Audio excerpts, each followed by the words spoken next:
pleased to welcome to this podcast for the first time my longtime friend, Sheryl Sandberg, who joins us having just released on YouTube this extraordinarily intense film, which we're going to talk about. We're going to talk about a bunch of things related to the film and related to Israel. Sheryl, thanks for being here. Thank you for having me, Dan. I'm really grateful to be here with you. Sheryl, we're going to cover a whole range of topics around, as I said, around the film and around Israel. But before we do, can you tell us where you were on October 7th?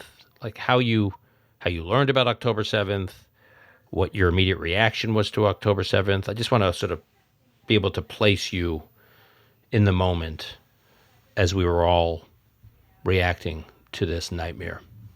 It felt to me like 9/11. That was at 6:30 in the morning, my time. My friend Lee Sachs called me from the East Coast, woke me up on the phone, the real phone, and said, turn on your TV. And I watched the second tower get hit.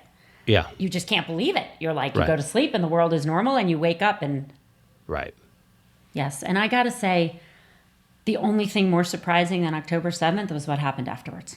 Yeah. And I think for those of us in the diaspora, more unnerving, actually, because Israelis feel that way, that watching what's happened here post October 7th they're going through a trauma, they're feeling shattered, but they're watching what's going on here and they find watching what we're going through unnerving. And we'll get to that. But before October 7th, what was your relationship with Israel?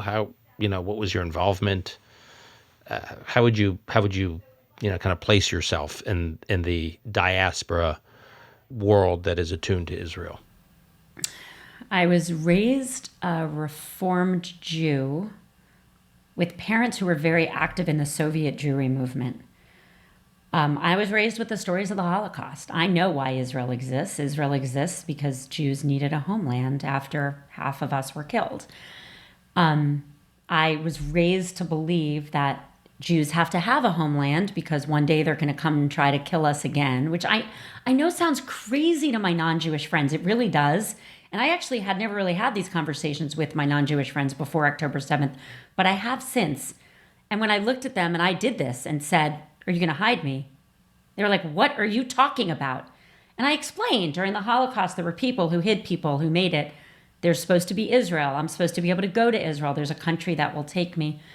My husband's great-grandparents were on the St. Louis. Wow. And that St. Louis is that boat. They got all the way from Europe. They looked at the Statue of Liberty and they were sent back. And his ancestors were the ones who were the lucky third that got off in London and made it. But the other 2/3 died in the concentration camps. And so I was raised to believe that Israel is that place that would save me when the world would turn against us. I'd been a few times. I lived there as a baby. My parents lived there for a year. And I had been there, I think, 2 or 3 other times in my life, did a high school program there. But what I never questioned was that Israel had the full support as the only democracy in the Middle East, the place where there are rights for people who are gay or LGBTQ, the place that there are no honor killings of women, the place that is a democracy, tightly in alliance with the United States and other democracies around the world. And a democracy that's very important to a troubled region that I think you understand so much more deeply than I do. That question's an interesting one that you said to your friends after October 7th. Would you hide me? I think a lot of people feel that way and felt that way. You start looking around at everyone and you become very attuned to the people who reach out, people who aren't Jewish who reach out to see how you're doing or just to kind of express a shared horrific reaction to what's happening. And then those who don't. And you're like, I found this. Why aren't they reaching out? Is it indifference? Is it actual,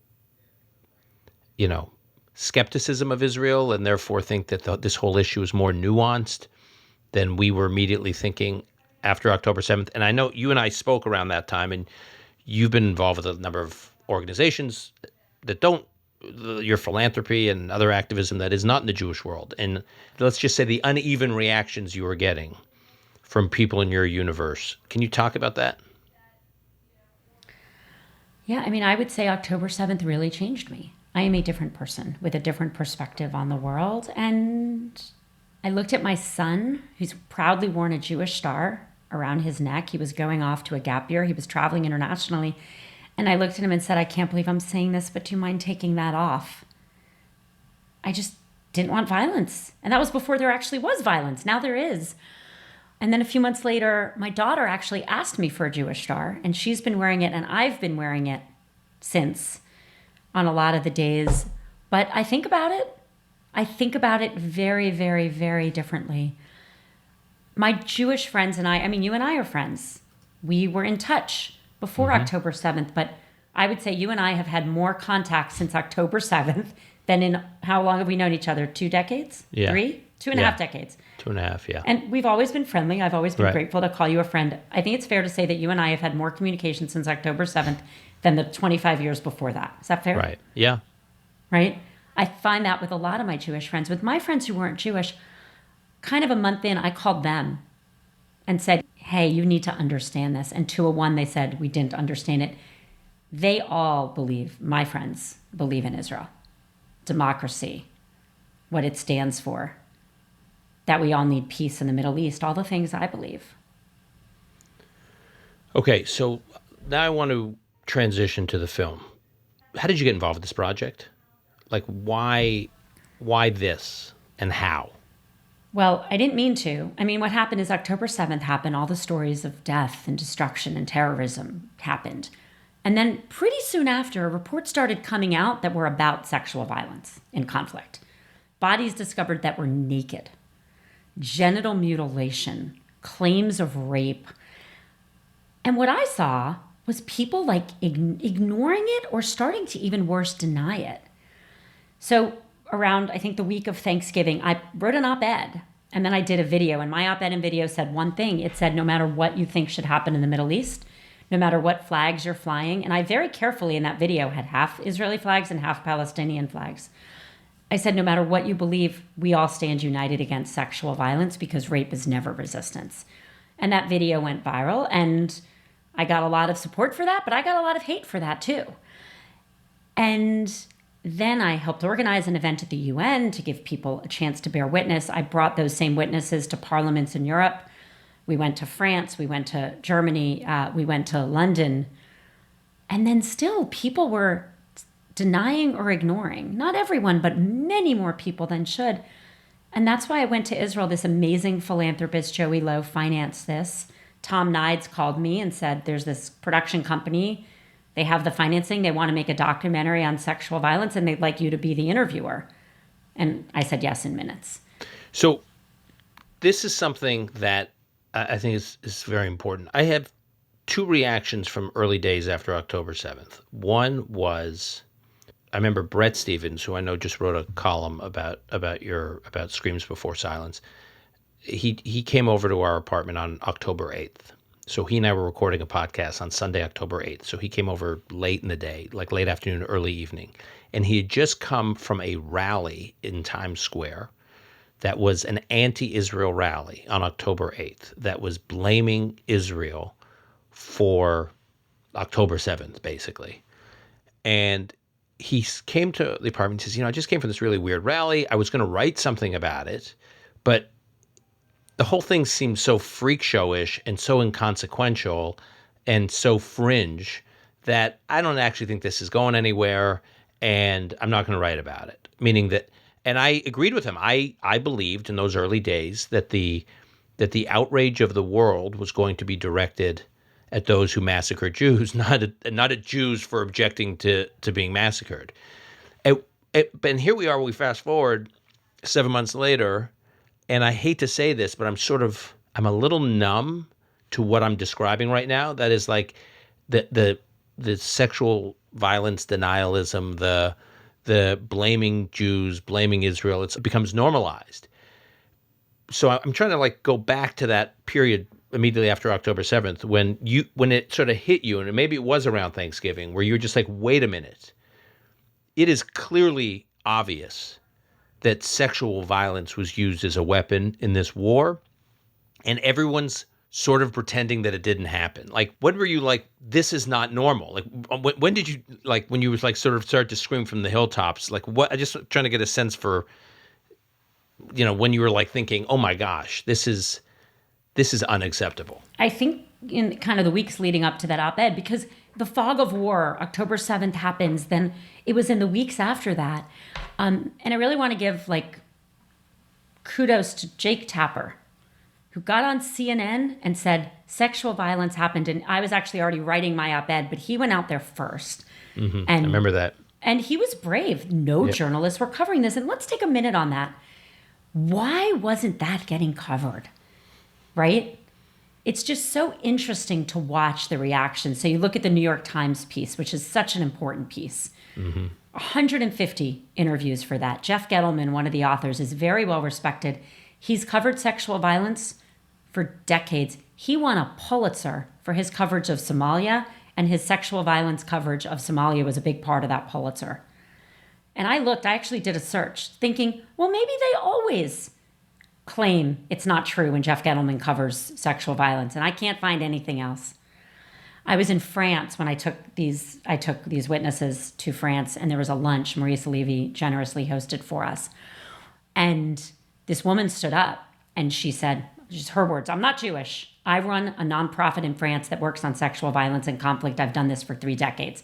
And then she started listing the countries. She's worked in Bosnia, et cetera, et cetera. She said, "No one's ever asked me if it's true. They've only asked me how they can stop it. All of a sudden, all anyone wants to know is it true, not how they can stop it." And she said, "I think it's anti-Semitism because I can't understand what else could be going on here." And I find that scary, scary. Because if you look at the history of war, women's bodies through the ages, right? Biblical times on, you got the war, you got the village, you got the gold, you got the women. I mean, it's horrible. And it really was only 30 years ago, Bosnia, the DRC, former Yugoslavia, where people said no. And it was progressive groups, human rights groups said, we are not going to let women's bodies be used as a tool of war. And it's only been enforced for 30 years. It's only been prosecuted for 30 years. So if in this moment, we let that slip, right now, hostages are in Gaza being sexually assaulted right now. Women are being sexually assaulted as part of war in Ukraine, Sudan, Ethiopia. I could go on and on. If we let the politics walk us backward, think about what's at stake. And that's why I did this. And because of the denialism, I went to Israel and said yes to this film. This documentary is up on YouTube. It's free. Anyone can watch it if you're over 18. Anyone can watch it. And you can see with your own eyes.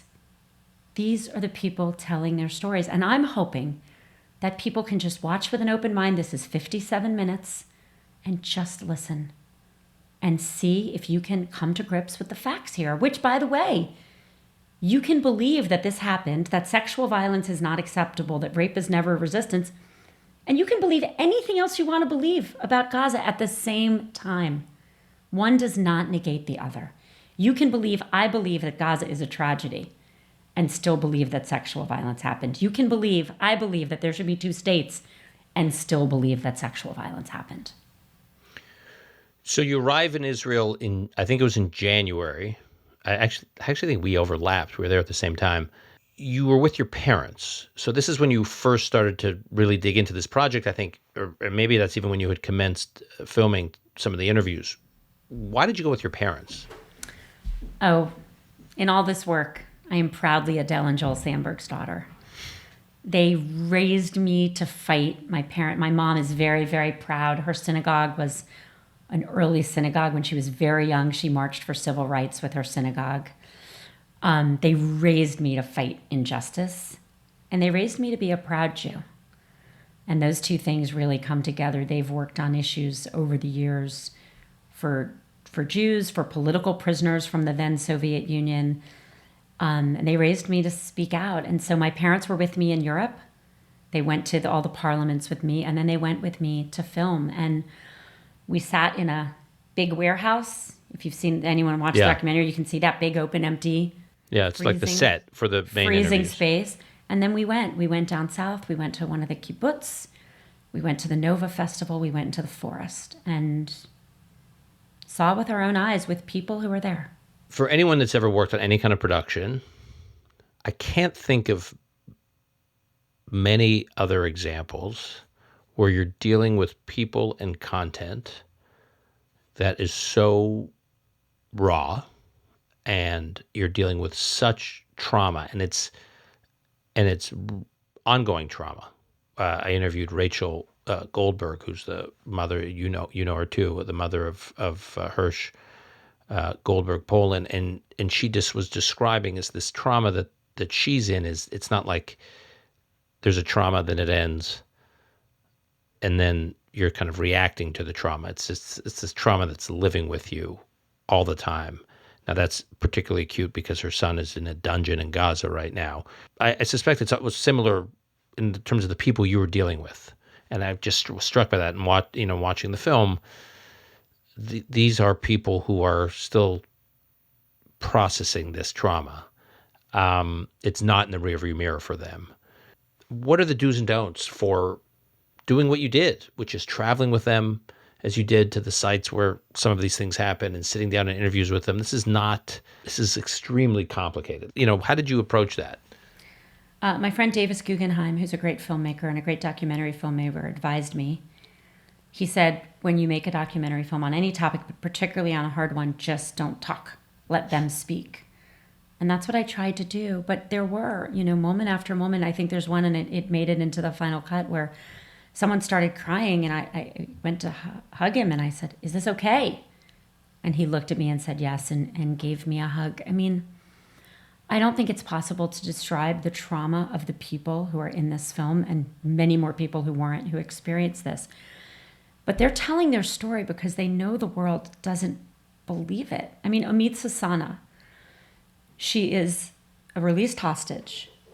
She sat in that chair and she told her story, She was held for all those months. She was chained to a bed, and her captor forced her in her words to commit a sexual act on her. And she said she never wanted to talk about it. She doesn't want to live with that, but she knows there are hostages still there.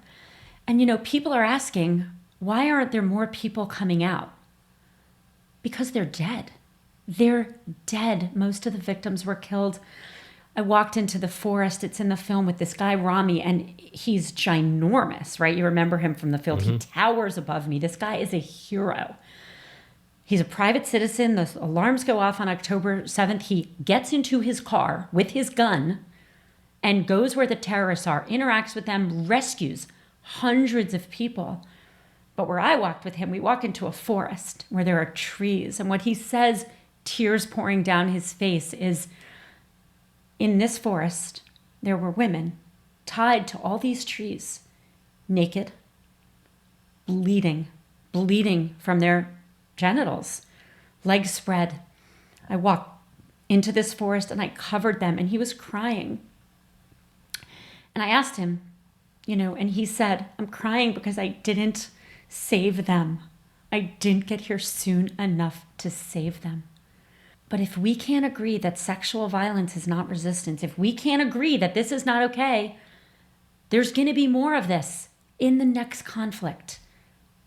And look, what scares me, Hamas, they're not subtle.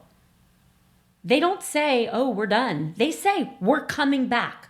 October 7th will happen over and over again. And then you see on Columbia's campus, New York City, someone screaming at a Jewish kid. October 7th will happen to you over and over again. And I think everyone needs to take a deep breath and look at what October 7th was. Really? You want that to happen to any human being on the world over and over again? I think people need to open their eyes, and we can see it more clearly. Get to the facts here. So you started mentioning some of the people you interviewed. I want to talk to you about is it Nama Schachter, who's the daughter of Dr. Ayelet Levy Schachter? Yeah, I interviewed Ayelet, and her daughter is Nama. Right. One thing as a parent that just got me was when she starts talking about her when the video of Nama being taken away, and she sees her hair, and she just remembers the image went to her as a parent stroking her daughter's hair as a little girl, and then she sees her daughter's hair in that Hamas video. Did anyone you interviewed talk about why all the video evidence? The Nazis slaughtered Jews in a very systematic way, but also was very systematic about hiding evidence of the slaughtering of Jews. Hamas, it was like the opposite. They not only engaged in these unbelievable, grotesque, ghoulish, unfathomable attacks on everyone, but especially, as you documented, the women. And then they insisted on documenting it and broadcasting it, telegraphing it. It's extraordinary that there's all this video footage that's theirs. It's a lot of the footage is theirs. I know you show a lot of footage that was footage of these women at like the Nova Festival and hiding and all that, but there's also footage that Hamas was broadcasting. It's a form of like psychological torture to the Israeli public that's just a whole other level. That's right. And I think it is traumatizing for the Israeli public that people are denying the violence and denying the sexual violence. Because sexual violence is traumatizing. There's a reason rape is used as a tool of war. There's a reason sexual violence is used as a tool of war, because it is sadly very effective. It traumatizes a country. That's what happened in the DRC. That's what happened in Bosnia. That's what happened in the former Yugoslavia. And that's what's happening in places today. And that's why the denial of this, I think, is so scary. Another character you interview who I adore is this guy Simcha from Zaka, who is the one who has this video footage on his phone that he doesn't want to show you, but you insist on seeing it. So I guess two questions. One, can you explain Zaka's role in all of this? Because I think they're they're a very special organization, the role they play. So can you talk a little bit about Zaka and then specifically Simcha?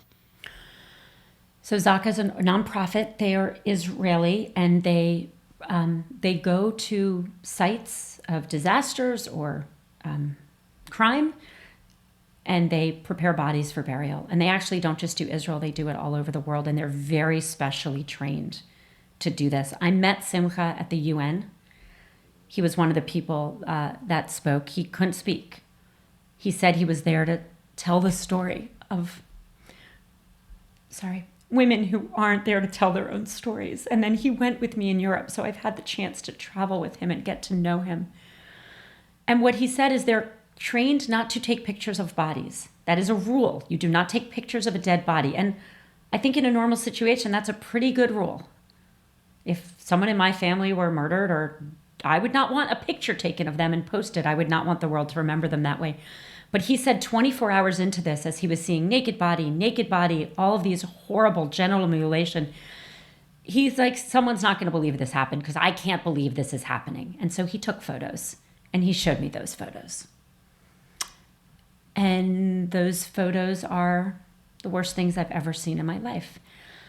People have asked why we don't show them in the film. Two reasons. One, we don't have permission from the families, and we're not going to get it, so we can't. And the second is that we put the film up on YouTube so anyone could see it for free, and that would violate the standards. You can't have that kind of graphic, violent imagery, then no one could see it.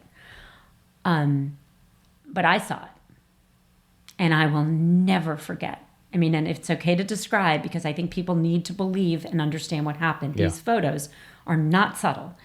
There's a naked woman with nails, physical objects in her private parts.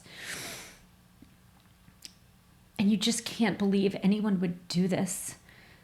Simcha told me about what their job is to get the dead bodies ready for burial. That means you have to identify them.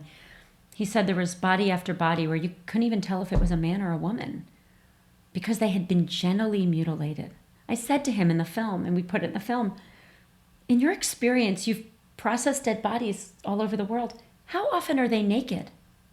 Do you know what his answer was? Never. And if the world is not seeing what we are up against, let's talk about Hamas. This is a terrorist, misogynistic, anti-LGBT group that does honor killings, which means you kill women, for example, who have been raped, because it protects the honor of your family, because your sentence is diminished. Huge percentage, like I think it's about 30% of girls in Gaza are married under the age of 18. That is not okay. That is slavery for these girls. They're married off as child. And they are right now, they're holding not just Israelis hostage, they're holding Americans hostage. We have to stand against this. And we can do that while we also believe in two states, in peace. We have to stand against this violence. And I hope anyone who's skeptical, 57 minutes on YouTube, please just watch with an open mind. It's not just people who are skeptical. I think there are a lot of supporters of Israel, many of whom will be listening to this conversation, who will say, I get it, I can't watch it. And I will tell you, just yesterday, in talking with a woman who works with me, who is a supporter of Israel, not Jewish, but she said, I started to watch it, I will finish watching it, but I couldn't watch it in one sitting. It was hard. And so she said, I started watching it, I paused it, she goes, I'm going to return to it. And I said to her, promise me you will return to it. So you can understand that reaction. So what do you tell people who are, again, obviously we hope the skeptics will watch it, but even supporters of Israel, why it's important. It's not okay to say, oh, I get it. October 7th was horrendous. I stand with Israel, but I don't need to watch this film. So how do you react to that? Look, it was hard. This is not a easy film to watch. Someone told me that he had watched the 47-minute footage that Israel released of Hamas. I never watched that because I was just too afraid and I didn't want the trauma. I didn't want the trauma. And I thought exactly that. I said, I believe. Why would I watch this? Right. But he found this harder. And what I would say to that is because sexual violence hits us in a different way. It hits men. It hits women. I have done interviews on this film with men who are not criers, like people I know well, I've never seen cry, who will cry about this. And that's because everyone has a mother. And we know what sexual violence does, but that is why this is so important. So important, because we have to understand what we're up against. And this is not just a threat to Israel and Jews. It starts there. This is a threat to democracy. This is a threat to women. This is a threat to our way of life. And it is a deep threat. I feel like as a country, we're forgetting that 9/11 was not that long ago. And again, they're not subtle. They say, death to Israel, death to America. We're coming, the little Satan, the big Satan. These groups are not subtle, and we have to stand against this and protect our way of life. Campbell and I were in Israel last week with our kids over Pesach, and we took our children to the Nova Music site. We took our children to, we didn't take them to Kfar Aza, we took them to kibbutz near Oz, and 16-year-old, 15-year-old are two boys, and they're exposed to a lot of the October 7th story because they're at a Jewish day school. So they knew a lot, but obviously they hadn't seen it the way they saw it. We had this amazing, stoic, impressive, brave guy named Nir Metzger give us a tour of kibbutz Nir Oz, whose both his parents were taken hostage, one of whom, his mother was released in the deal in November. His father is still in Gaza. And that night, and last summer, we took the kids and my cousins, my sisters and nephews and nieces, with my mother, who's a survivor of the Holocaust. We went to Eastern Europe with the whole family last summer, so pre-October 7th. And we were, among other places, at Auschwitz, where my mother's father was killed. And our 16-year-old said to me, going down to southern Israel today, he said last week, he says, I hope that, he was like kind of uneasy with how this would come across. He says, going to southern Israel and visiting the places we visited was harder for me than going to Auschwitz the way we did last summer. And I asked him why, and he said, because I tend to think of what happened at Auschwitz as another, like somehow, I mean, these weren't his words, but what he's basically saying is he thinks that humanity must be in a different place than it was, 80, 90 years ago. We've modernized, we've reformed, we've whatever we have. We're more enlightened, we're more compassionate. Like, you tend to think that that thing that happened, the Shoah, as awful as it was another time, another world. And what he saw in terms of the remnants and the story of October 7th was something that happened in his lifetime. I think that is so unnerving, that these things, and so jostling and so unbelievably upsetting, is that these things can happen now. And that is also why I think seeing the film is important for people, even if they're supporters of Israel, just to know what humanity, unhinged and fueled by unbelievable hate, can do, even in this, in these modern times we live in. I can't believe some of the things I hear and see now. And I can't believe how many times I say, I can't believe. I just can't believe it. I thought if you had asked me about anti-Semitism on October 6th, I would have said, yeah, it exists in some places. I've never felt it. And I feel like it is there. It was there all along. I think other people, I think you are among them, saw it much more clearly than I did. I think as Jews, we have and continue to stand against hate of all forms. But our generation did not know it would be directed at us. 10 years ago, I had a conversation with a woman, Jewish woman, who worked for Meta. She worked on my team in Europe. And she's observant, she's Orthodox. And there was a swastika painted on the door of like her community or her, I forget exactly what, but like, it wasn't the synagogue, it was like a Jewish center or a house right next to her. And I said to her, don't you worry. If anything happens in Europe, I will get you and your whole family out. Like, I'm here. I live in the United States. I've got you. And then I went home and I said to then Dave, my husband, and my parents, I can't believe I had this conversation. Wow, it seems pretty bad in Europe. I'm so glad I live in the United States.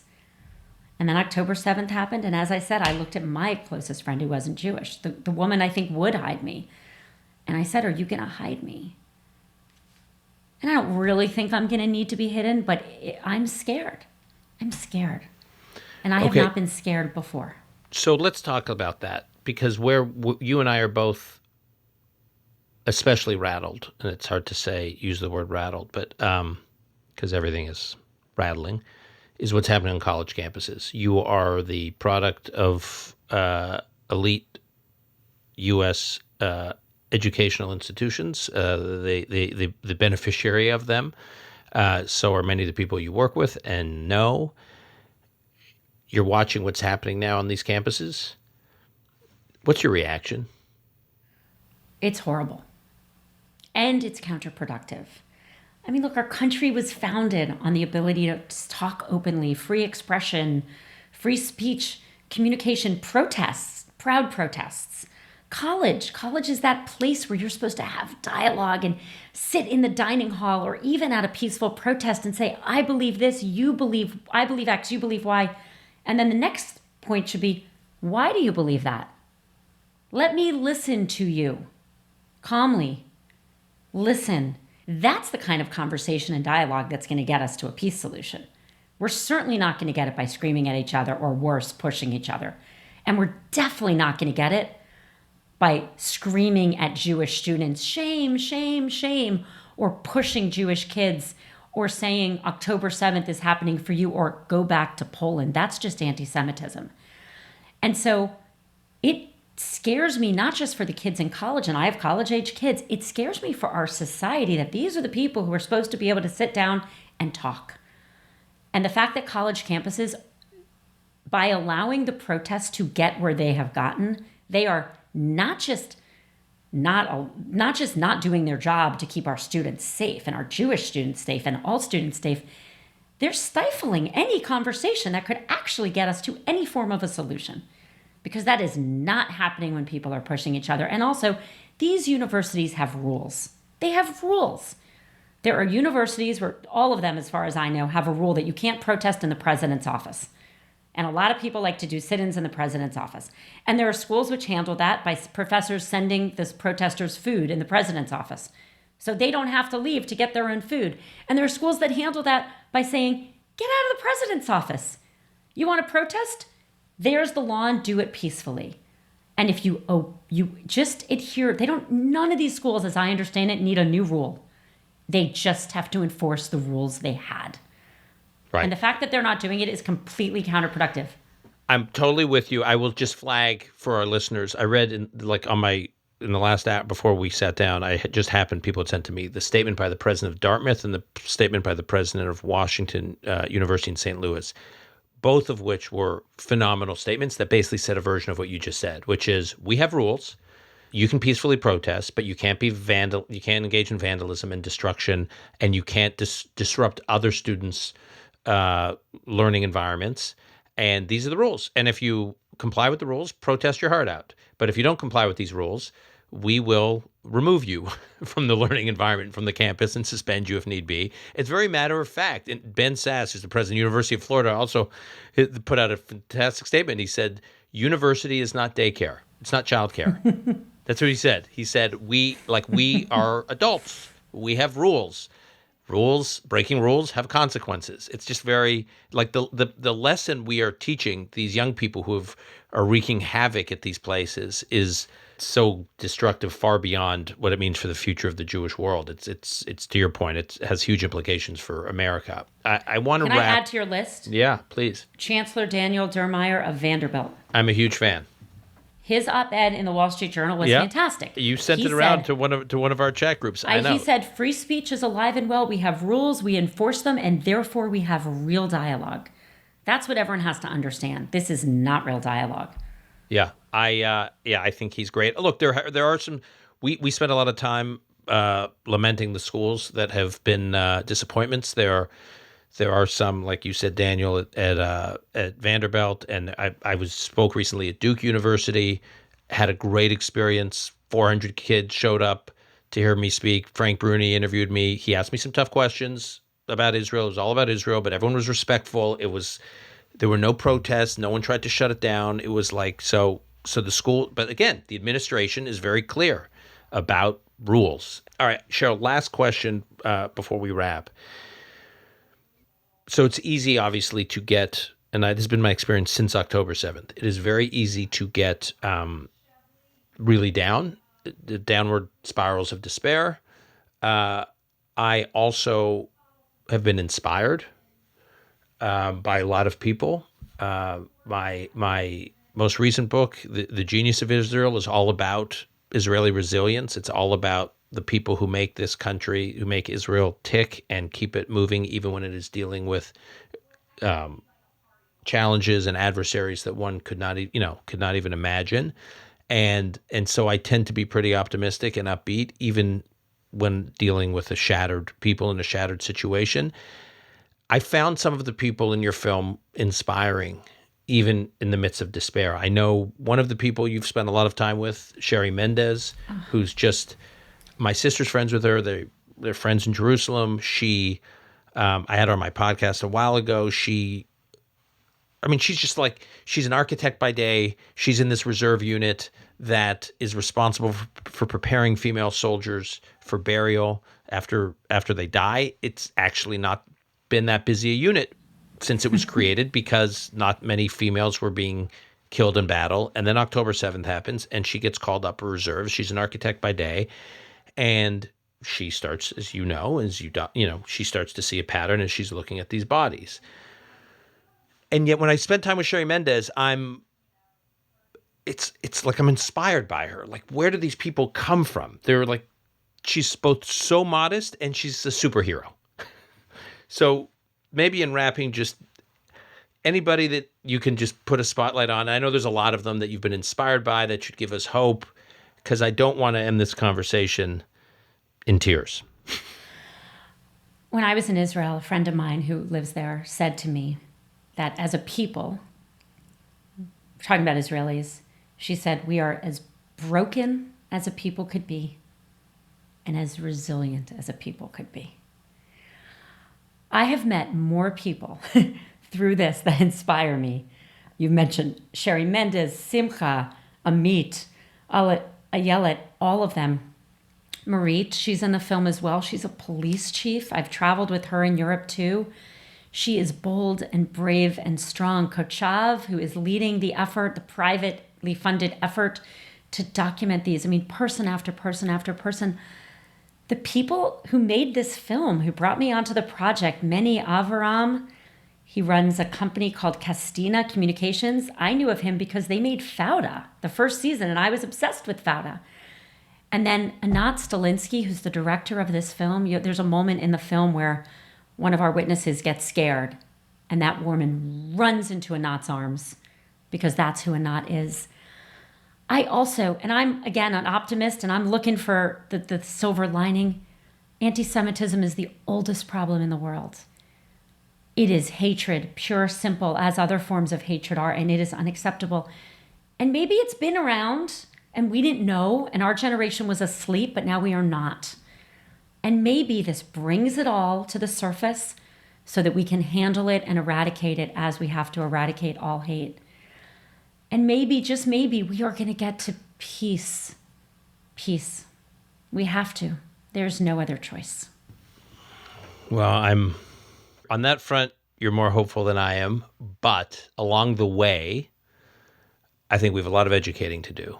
And I think this film, Screams Before Silence, is just an extremely central part of the education process. So I will tell you, as a Jew, as an American, as someone who lives in the Western civilized world, as someone with a wife and a mother and sisters and nieces, sister and nieces, by the way, who live in Israel, I truly am grateful for you taking this on. You have a lot of things you can do with your time and energy and creativity, and it's a project that found its moment. And anyways, I just want to thank you.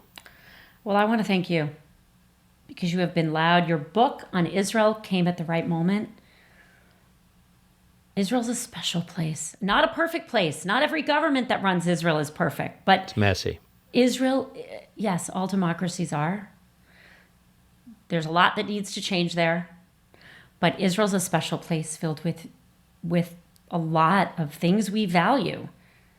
Gay rights, women's rights, democracy, and your voice on that, technology, the contributions Israel has made.